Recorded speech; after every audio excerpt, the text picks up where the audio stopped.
Assalamualaikum warahmatullahi wabarakatuh. Di sini saya dan teman-teman saya, yaitu kelompok 5 dari kelas 19 6C37, akan mempresentasikan TOGAF Arsitektur Development Method. Sebelum memulai presentasi, saya akan memperkenalkan anggota kelompok 5 terlebih dahulu. Yang pertama ada Istiani Nani dengan NIM 1920425, dan ada saya sendiri dengan Ciara Waldana dengan NIM 1920866. Lalu ada Bagus Adi dengan NIM 19200-320. Lalu ada Muhammad Cirami dengan NIM 19200-018.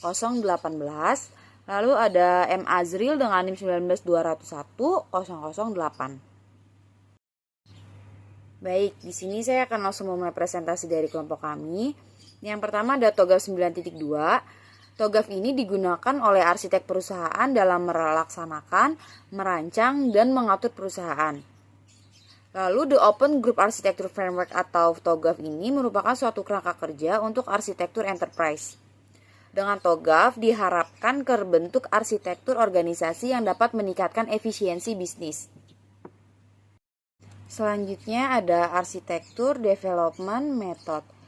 Dalam TOGAF, Arsitektur Development Method ini merupakan metode yang detail yang disediakan TOGAF untuk membangun dan mengelola serta mengimplementasikan arsitektur enterprise dan sistem informasi. Bisa kita lihat pada gambar.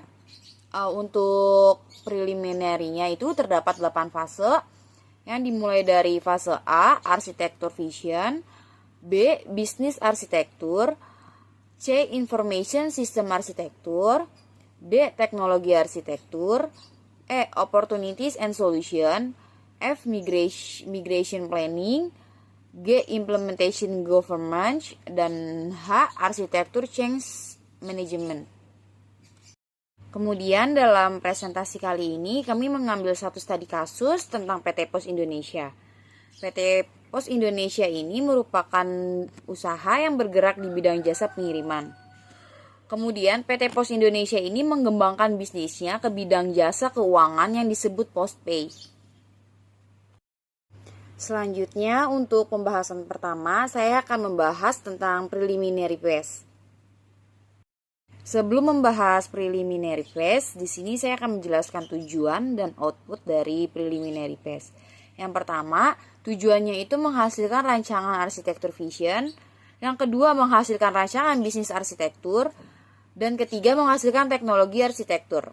Lalu untuk output yang dihasilkan, yang pertama itu ada sistem online payment point. Yang kedua ada blueprint dan yang ketiga ada guideline-nya. Selanjutnya di sini ada langkah-langkah dari fase preliminary. Yang pertama, ada memaksimalkan keuntungan untuk perusahaan.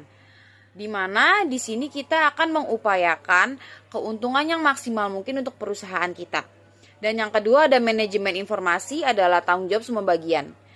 Ketiga ada manajemen perubahan yang responsif. Selanjutnya di sini ada prinsip arsitektur. Prinsip arsitektur ini terdapat 2, bisnis dan data. Untuk bisnis, PT Pos Indonesia ini ingin melebarkan pangsa pasar layanan jasa keuangan dengan cara meningkatkan layanan jasa keuangan Postpay agar bisa diakses di mana saja dan kapan saja oleh pelanggannya melalui M-Postpay. Jadi maksud di sini ini adalah apa sih layanan yang harus ditingkatkan agar Postpay ini bisa diakses di mana saja dan kapan saja oleh pelanggan Postpay melalui M-Postpay. Lalu untuk datanya ini PT Pos Indonesia ini melindungi data dari pengguna yang tidak sah. Dan yang kedua, data yang digunakan itu benar dan dapat dipertanggungjawabkan. Kemudian selanjutnya ada business goals. Untuk business goals ini terdapat 2, yaitu administrator sistem dan menjaga hubungan dengan masyarakat. Untuk administrator sistem, customer dapat langsung menggunakan sistem dengan mengakses via mobile device. Lalu untuk menjaga hubungan dengan masyarakat ini, PT Pos Indonesia memberikan layanan yang terbaik kepada para pengguna Pos Indonesia. Berikutnya ada rencana strategi bisnis, di mana pengelolaan grand design arsitektur bisnis ini untuk mendukung layanan bisnisnya ini terdapat 2, yaitu penyediaan layanan bisnis yang memberikan add value bagi pelanggan, dan yang kedua penyatuan seluruh layanan point of sales dalam satu antarmuka layanan. Maksud poin di sini adalah bagaimana semua layanan dalam PT Pos Indonesia ini menjadi satu antarmuka atau satu interface. Selanjutnya ada business driver. Dalam business driver ini ada biaya yang dikeluarkan untuk membangun suatu sistem informasi dan ada biaya admin untuk layanan jasa keuangan postpay. Dan selanjutnya penjelasan saya akan dilanjutkan oleh teman saya Istiani Nani. Assalamualaikum warahmatullahi wabarakatuh. Perkenalkan, nama saya Istiani Nani dengan NIM 192000425. Ingin melanjutkan presentasi dari teman saya yaitu Syara Waldana. Cakupan organisasi yang terdampak yaitu terbagi menjadi 3. Yang pertama ada core, soft, dan extended. Yang pertama core, operational department of PT Pos Indonesia, lalu financial department of PT Pos Indonesia, soft, marketing department of PT Pos Indonesia, extended, masyarakat yang sering menggunakan Pos Indonesia. Lalu ada governance, struktur PT Pos Indonesia. Di sini ada struktur dari PT Pos Indonesia. Yang pertama itu adalah kepala kantor, lalu ada wakil kepala kantor, manajer terbagi menjadi 2, manajer dan manajer PPLA. Lalu di dalam manajer itu ada ataran, pelayanan, postrans, pemasaran. Manajer PPLA ada KPCTLK, KPCDK. Lalu selanjutnya ada budget requirement. Ini adalah budgetnya. Lalu ada arsitektur repository. Repository arsitektur berorientasi layanan. Repository SOA adalah sumber daya tertentu. Seringkali database yang menyimpan data dan mendata untuk registrasi arsitektur yang berorientasi layanan. Di dalamnya terdapat ada 5 bagian. Yang pertama ada arsitektur framework, yang kedua standar information base, yang ketiga arsitektur landscape, yang keempat reference arsitektur, yang kelima ada governance log. Selanjutnya pembahasan yang kedua yaitu arsitektur vision. Di sini ada langkah-langkah fase arsitektur vision. Yang pertama ada pengelolaan transformasi bisnis yang bersifat strategis dalam pengembangan bisnis. Yang kedua ada keberlangsungan bisnis. Selanjutnya ada arsitektur vision, yaitu yang pertama penyatuan seluruh layanan point of sales dalam satu antarmuka layanan. Yang kedua, setiap service didefinisikan dan didaftarkan agar bisa digunakan kembali oleh sistem. Lalu yang ketiga, menciptakan sistem tempat berkarya yang menyenangkan guna berkontribusi secara maksimal. Communication requirement yaitu ada nomor telepon dari stakeholder dan alamat email dari pihak internal. Nomor telepon dari stakeholder yaitu nomor telepon digunakan untuk dapat dengan mudah menghubungi jika mengalami kendala. Jadi jika suatu saat nanti kita mengalami kendala di PT Pos, kita dapat menghubungi nomor yang sudah tertera di PT Pos. Lalu untuk email yang dari pihak internal, yaitu email yang digunakan sebagai media pengiriman dokumen sebagai pengaduan jika diperlukan. Dan digunakannya email ini untuk mengirim dokumen pengaduan agar segera diproses. Lalu ada media penyimpanan cloud. Tempat penyimpanan online yaitu Google Drive akan digunakan untuk penyimpanan dokumen, data, dan artefak jika penting agar tidak hilang dan mudah dicari. Respon dari customer service menggunakan bahasa yang mudah dipahami dan menjelaskan setiap permasalahannya dengan baik dan jelas. Communication mechanics. Yang pertama ada event, rapat mingguan antar manajerial. Yang kedua pembuatan dokumen laporan pengembangan pendapatan PT Pos Indonesia. Lalu ketiga ada briefing mingguan dengan anggota PT Pos. Yang kedua ada channel, yaitu isinya email, WhatsApp, dan rapat. Lalu selanjutnya ada bisnis arsitektur yang akan dilanjutkan oleh rekan saya yaitu Bagus Adi Darmawan.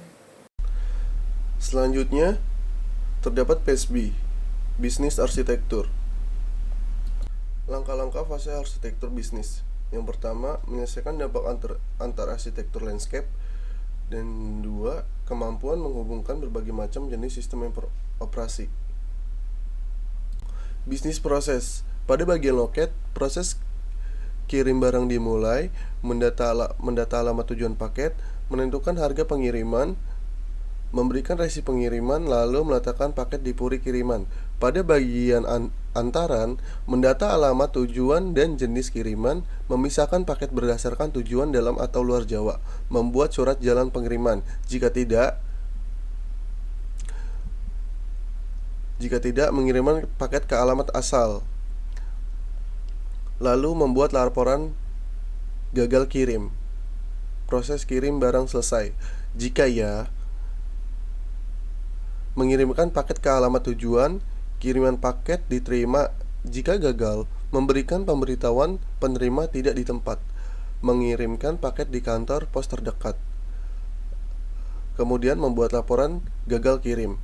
Setelah itu, proses kirim barang selesai. Jika berhasil, membuat laporan pengiriman berhasil. Setelah itu, proses kirim barang selesai. Sistem informasi inventory. Mulai, menyetor barang hendak dikirim, buat bukti terima kiriman. Setelah itu, packing barang dan menyimpan di gudang, mencatat laporan masuk barang, menyusun laporan pendapatan, pengambilan keputusan, dan selesai. Analisa value chain PT Pos Indonesia. Support activities, firm, infrastruktur, planning, finance, MES, human resource management, teknologi, inbound, logistik, delivery, invoice, operation, ekspedisi, perangko, pembayaran, outbound, logistik, gudang, IT, mobil, motor, marketing and sales, website, iklan, brosur, lalu servis, keamanan, kecepatan. PSC, Information System Architecture. Information System Architecture. Deskripsi arsitektur sistem informasi yang terdiri dari data aplikasi yang digunakan perusahaan yang mendukung visi arsitektur. Data arsitektur models. Positioning, komponen, dispatcher, multiplexer, router, scheduler, WLAN wrapper, GMLC wrapper, GPS wrapper, WLAN location system, GSM or GPRS location system, UMTS location system, lalu ada GPS repository. Selanjutnya terdapat IR diagram of point of sales seperti berikut. Selanjutnya, PSD arsitektur teknologi. Fase arsitektur teknologi. Deskripsi arsitektur teknologi yang digunakan perusahaan yang mendukung visi arsitektur. Arsitektur teknologi akan menetapkan pandangan dasar dan target portofolio teknologi, memperinci roadmap menuju arsitektur target, dan untuk mengidentifikasi paket pekerjaan utama di dalam roadmap. Teknologi arsitektur models. Physical target, aplikasi pos aja. Aplikasi pos aja menyediakan layanan untuk jasa pengiriman paket atau dokumen. Postpay, aplikasi Postpay adalah platform pembayaran berbasis rekening giro pos. Fase E sampai H. E, opportunities and solution, penentuan prioritas solusi dan melakukan perencanaan implementasi awal. F, migration planning, penilaian dalam menentukan rencana migrasi dari suatu sistem informasi. G, implementation governance, menyusun rekomendasi untuk melaksanakan tata kelola implementasi yang sudah dilakukan. Tata kelola yang dilakukan meliputi tata kelola organisasi, tata kelola teknologi informasi, dan tata kelola arsitektur. H, arsitektur change management, menetapkan rencana manajemen arsitektur dari sistem yang baru dengan cara melakukan pengawasan terhadap perkembangan teknologi. Research, potos business people working on a new project together, businessmen and women working together, business team working together in the office with laptop, front view business Women at Office. Baik semuanya, mungkin cukup sampai di sini presentasi yang dapat saya dan kelompok saya sampaikan. Kurang lebihnya kami mohon maaf jika ada saran atau masukan yang diberikan teman-teman sekalian, mungkin bisa dimasukkan di kolom komentar. Sekian, wassalamualaikum warahmatullahi wabarakatuh.